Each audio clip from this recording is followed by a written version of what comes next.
پاکستان کو سیاسی انتقام نہیں سیاسی استحکام کی ضرورت ہے۔ رہی بات چیئرمین پی ٹی آئی کی، وہ میرے لیڈر ہیں، دوبارہ وزیر اعظم بنیں گے۔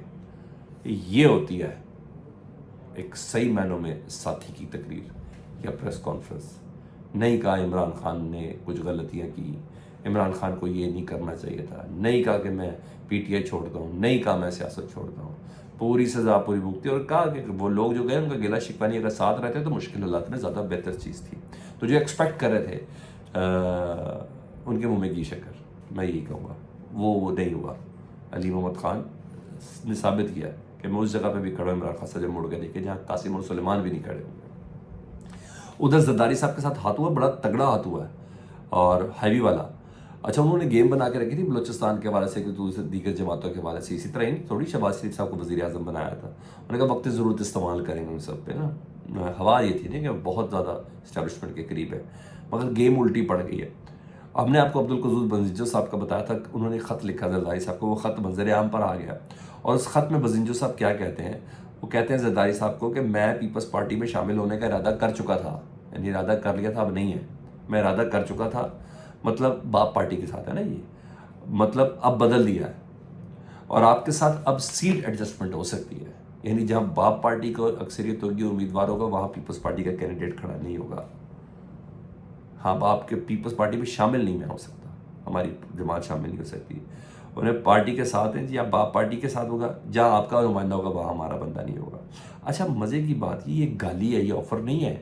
زرداری صاحب کو، یہ ایک بہت بڑا تانا ہے۔ پتہ چلتا ہے نون نواز شریف صاحب کے ساتھ ہے، سیٹ ایڈجسٹمنٹ تو سمجھ آتی ہے نون لیگ کی ہے، اتنی چھوٹی سی پارٹی، ہاں بلوچستان کی سیاست میں اس کا بڑا کردار ہے، کیا کرے چلے جاتے ہیں آگے پیچھے، بک جاتے ہیں یا کچھ بھی کر لیتے ہیں، معصوم ہے، ڈھارس میں آ جاتے ہیں، امید کے اندر آ جاتے ہیں، لیکن زرداری صاحب جیسے بندے کے لیے بہت بڑا تانا ہے، اور ایک چھوٹی سی جماعت نے نا، میں کہوں گا کہ زرداری صاحب کو اوقات یاد کرا دی ہے، اگر میں یہ کہوں تو غلط نہیں ہے، باتیں یہ چل رہی ہیں۔ اچھا کہا یہ جا رہا تھا کہ چیف جسٹس عمر عطا بندیال صاحب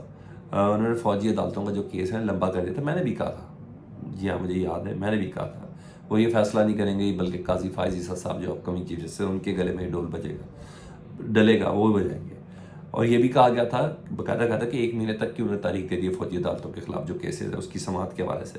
مگر بندیال صاحب نے فوجی عدالتوں کے خلاف درخواستوں کو سماعت کے لیے مقرر کر دیا جی، اور چھٹی کے دن یہ حکومت کو دھچکا لگا جی، 1 اگست یہ چھٹیوں کے فوراً بعد ٹھیک 11:30 بجے کا انہوں نے وقت دیا ہے۔ اٹارنی جنرل صاحب کو پہلی وقت انہوں نے دیا تھا کہ ظاہر سیویلنس کی فہرست تیار کرنی ہے، مشافتیں کر لیں، اپیلوں کے حق کے حوالے سے ساری چیزیں پوچھ لیں، یعنی آپ نے ملٹری سے پوچھنا ہے ملٹری سے پوچھ لیں،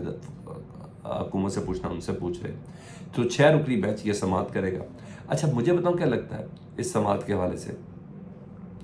مجھے لگتا ہے کہ 9 مئی کے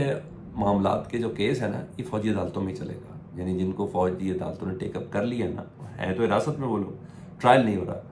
وہ ادھر ہی چلے گا، اور ہاں اپیل کے حق 2 ہو جائیں گے، پہلے سپریم کورٹ کو اپیل کا حق تھا نا صرف سپریم کورٹ میں، اب یہ ہوگا کہ فوجی عدالتوں کی طرف سے جو بندے کو کیس دیا گیا سزا دی جائے گی، پہلے یہ بھی کہا کہ یہ لمبی سزائیں نہیں ہوں گی، کوئی زندگی اور موت والا مسئلہ نہیں ہوگا، لمبی سزائیں نہیں ہوں گی، لیکن ان سزاؤں کے خلاف ہائی کورٹ کے اندر چیلنج کیا جا سکے گا، اس کو سپریم کورٹ میں کیا جائے گا، اسی بات کو منوا کے نا عمر عطا بندیال صاحب فوجی عدالتوں کی اجازت دے دیں گے، جو مجھے لگتا ہے،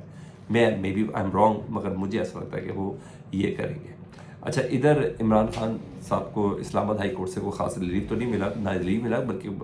عمران خان صاحب کی امیدوں پر پورا بھی نہیں اترے، تو کچھ اہم پیش رفت تو یہ میں نے کہا میں آپ کو بتا دوں، ایک تو توشہ خانہ میں عمران خان صاحب اسٹے مانگ رہے تھے وہ ان کو نہیں ملا، اور کچھ دیگر درخواستیں تھیں عمران خان صاحب کی، 7-8 مقدمات تھے 9 مئی کے حوالے سے دیگر عدالتوں میں، ان ججز کے حوالے سے عمران خان صاحب نے کہا تھا، ان عدالتوں کے حوالے سے کہا تھا کہ ہمارے کیس کسی دوسری جگہ پہ منتقل کر دیا جائے،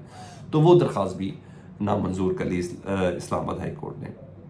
جس میں 9 مئی کے کچھ ہیں، توشہ خانہ کی انگوٹھی کا معاملہ جو عمران خان صاحب اور زلفی بخاری صاحب کے اوپر ہے، تو وہ تمام درخواستیں مسترد ہیں، لیکن اہم خبر یہ ہے کہ جو توشہ خانہ کے جو جج ہیں نا،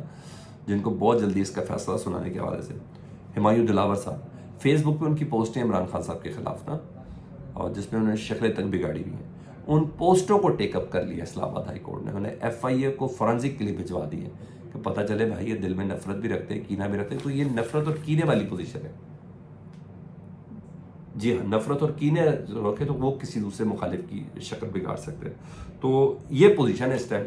ہاں ہمایوں دلاور صاحب کی اگر ایف آئی اے صحیح کام کر گیا، اس کی فورنزک ہو گئی کہ پوسٹیں نہیں کی، انہوں نے کہا تھا فیس بک کا پیج میرا ہے، سب کچھ میرا ہے، پوسٹیں میری نہیں ہیں، وہ ہو گیا تو بس لگ پتہ جائے گا۔ اپنا بہت زیادہ خیال رکھیں، فیڈ بیک سے متعلق آگاہ کریں، چینل دیکھ رہے ہیں تو چینل سبسکرائب کر دیں۔ اللہم صلی علی محمد وعلی محمد۔